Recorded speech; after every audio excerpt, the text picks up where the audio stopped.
नमस्कार, मैं हूं जयश्री नागदा और आप देख रहे हैं सीबीसी न्यूज राजस्थान। हर तरफ शादी समारोह के गीत, ढोल की थाप, महिलाओं का बना बन्नी वाले गीत, बनाव श्रृंगार और तैयारियों में दौड़ते हुए घर वाले, पकवानों की खुशबू, मिठाइयों का स्वाद। शादी की बात आए तो ऐसा ही कुछ नजारा होता है ना। लेकिन पाली जिले के बाली उपखंड के सेना गांव में एक शादी का नजारा बिल्कुल ही बदल गया। हुआ यूं कि 3 मई को दूल्हा बारातियों के साथ सुबह 6 बजे ससुराल पहुंचा।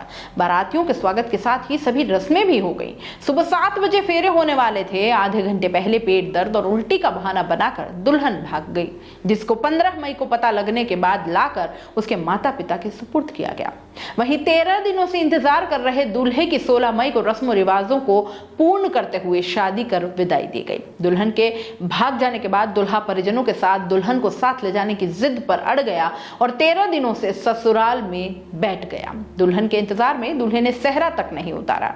दरअसल 3 मई को सकाराम के घर बेटी की शादी थी। सिरोही जिले के कैलाश नगर के पास मनादर गांव के रहने वाले श्रवण कुमार पुत्र दिनेश परमार के साथ रिश्ता तय हुआ था। दूल्हा बारातियों के साथ 3 मई को सुबह 7 बजे सेंगा गांव पहुंचा, जहां बारातियों की आवभगत की गई। सब कुछ सही चल रहा था। करीब 6:15 बजे दुल्हन ने उल्टी और पेट दर्द का बहाना बनाया। पंडित ने फेरों की रस्म के लिए दुल्हन को मंडप में बुलाने के लिए कहा और इस बीच तबीयत खराब होने की बात पर थोड़ी और देर रुकने के लिए कहा। इस दौरान उल्टी होने की बात कहकर दुल्हन मकान के पीछे टंकी के पास जा पहुंची, जहां पहले से मौजूद रिश्ते में चचेरे भाई के साथ फरार हो गई। काफी देर तक दुल्हन वापस नहीं लौटी तो मौसी ने जाकर देखा। आसपास नहीं दिखने पर परिजनों के होश उड़ गए। दुल्हन के पिता सकाराम ने बताया कि उनकी बेटी फेरों से पहले अंदर तैयार होने गई थी और इस दौरान पेट दर्द का बहाना बनाया और शौचालय के बहाने घर के पीछे गई थी, जहां भगाने वाला लड़का पहले से तैयार था। सकाराम ने कहा कि आरोपी मेरे मामा के लड़के शिवलाल का बेटा भरत कुमार है, जो भाटुंद का रहने वाला है। पुलिस ने जब उसके मामले की पड़ताल की और पूछताछ की तो सामने आया कि दुल्हन की मां की दोनों किडनियां खराब है।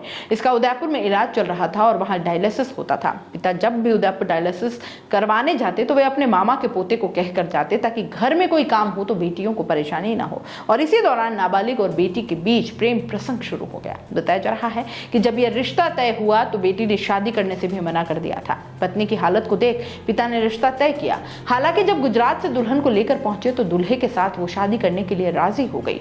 दुल्हन के पिता के कहने पर दूल्हे और उसके माँ बाप समेत 25 बाराती मौके पर ही डटे रहे। पहले दिन हलवाई ने खाना बनाया और इसके बाद दोनों पक्षी घर में खाना बनाने लगे। दोनों परिवार के घर की महिलाएं सभी लोगों के लिए खाने की व्यवस्था करती हैं और इस दौरान करीब 35,000 रुपए का खर्च आया। दूल्हे ने कहा कि मेरे ससुर जी ने जो वादा किया था उसे पूरा किया और इस बात की उन्हें बेहद खुशी है।